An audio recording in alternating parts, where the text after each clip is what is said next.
ગુજરાતની અંદર છેલ્લા ઘણા સમયથી ગોંડલ અને પોરબંદર ચર્ચાનું કારણ રહ્યું છે। આપણે ગોંડલની ઘટના વિશે તો અનેક વખત વાતચીત કરતા આવ્યા છે, પરંતુ હવે પોરબંદરમાં બનેલી એટલે કે ધારાસભ્ય કાંધલ જાડેજાના કાકી હિરલબા જાડેજાનો જે કેસ છે એમાં એક સૌથી મોટો વળાંક આવ્યો છે। હિરલબા જાડેજાના રિમાન્ડ છે તેને 3 દિવસ માટે ફરી એક વખત મંજૂર કરવામાં આવ્યા છે। શું છે સમગ્ર વિષય જોઈશું આજના વિડીયોમાં। નમસ્કાર, હું હંસિની અને તમે જોઈ રહ્યા છો નિર્ભય ન્યૂઝ। પોરબંદર કુતિયાણાનું સૌથી ચર્ચિત નામ એટલે કે કાંધલ જાડેજા અને કાંધલ જાડેજાના કાકી હિરલબા જાડેજા ઉપર થોડા સમય અગાઉ લીલુ ઓડેદરા દ્વારા સોશિયલ મીડિયામાં એક વિડીયો બનાવવામાં આવ્યો હતો અને તેમના ઉપર અનેક એવા આક્ષેપો કરવામાં આવ્યા હતા। જો કે એ જ આક્ષેપોને આધારે હિરલબા જાડેજા સહિત અનેક એવા લોકો છે એ લોકોની ધરપકડ કરવામાં આવી હતી। એ બાદ હિરલબા જાડેજાની તબિયત બગડી હતી અને તબિયત બગડતાની સાથે તેમને રાજકોટ છે ત્યાં રિફર કરવામાં આવ્યા હતા, પરંતુ હવે તેમને રાજકોટથી ફરી એક વખત પોરબંદરની કોર્ટમાં હાજર કરવામાં આવ્યા છે અને આ જ દરમિયાન તેમના 3 દિવસના રિમાન્ડ છે તેને મંજૂર કરવામાં આવ્યા છે। સૌથી પહેલા તો હિરલબા જાડેજાના એ દ્રશ્યો ઉપર નજર કરીએ કે જ્યાં તેઓ રાજકોટથી આવીને પોરબંદર કોર્ટમાં જઈ રહ્યા છે।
એટલે જે પ્રમાણે અત્યારે હાલ તેમની તબિયત સુધરી ગઈ છે અને તબિયત સુધરતાની સાથે તેમને ફરી એક વખત પોરબંદરની આ જે કોર્ટ છે એની અંદર તેમને રજૂ કરવામાં આવ્યા છે।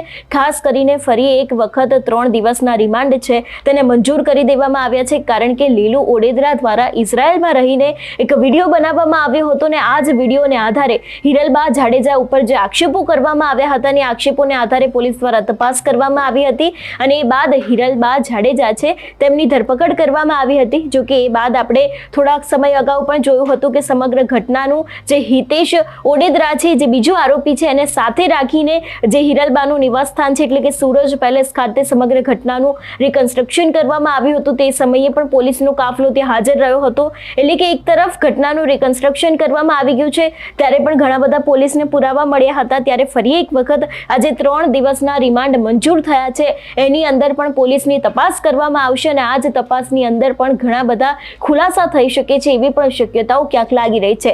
જો વાત કરવામાં આવે આ કેસમાં કયો વળાંક સામે આવ્યો છે તો ખાસ કરીને હિરલબા જાડેજા છે તેમના લગભગ 10 થી વધારે બેંકના અકાઉન્ટ છે તે પણ મળી આવ્યા છે। એટલું જ નહીં, ક્યાંક હવે હિરલબાને લઈને પણ અનેક એવા નવા ખુલાસા થઈ શકે છે એવું પણ લાગી રહ્યું છે। જો કે હવે આગામી સમયમાં કેસમાં કયો વળાંક આવશે તે તો જોવાનું રહેશે, પરંતુ જે પ્રમાણે અત્યારે હાલ કુતિયાણાના જે હિરલબા જાડેજા છે તે ચર્ચાનું કારણ બન્યા છે, કારણ કે તેમના ઉપર જે અપહરણનો આક્ષેપ કરવામાં આવ્યો હતો, એક પિતા અને પુત્રને ગોંધી રાખવામાં આવ્યો હતો, તે લોકોને મારવામાં આવ્યા છે એવા જ આક્ષેપો ક્યાંક લીલુ ઓડેદરા દ્વારા કરવામાં આવ્યા હતા અને આ જ આક્ષેપોને આધારે તેમની ધરપકડ કરવામાં આવી હતી। એ બાદ તેમની તબિયત લથડી હતી એટલા માટે તેમને સૌથી પહેલા તો પોરબંદરની હોસ્પિટલ છે એમાં દાખલ કરવામાં આવ્યા હતા। એ બાદ તેમનું બ્લડ પ્રેશર છે તે વધારે જોવા મળ્યું હતું એટલા માટે તેમને રાજકોટ લઈ જવામાં આવ્યા હતા, પરંતુ હવે રાજકોટમાંથી તેમની તબિયત સારી થતાની સાથે ફરી એક વખત પોરબંદર કોર્ટની અંદર તેમને રજૂ કરવામાં આવ્યા છે અને તેમના 3 દિવસના રિમાન્ડ છે તેને મંજૂર થઈ ગયા છે અને હવે આ જ 3 દિવસની અંદર અનેક એવા ખુલાસા થઈ શકે છે અને આ જ કેસની અંદર અનેક એવા વળાંક આવી શકે છે એવું પણ હવે લાગી રહ્યું છે।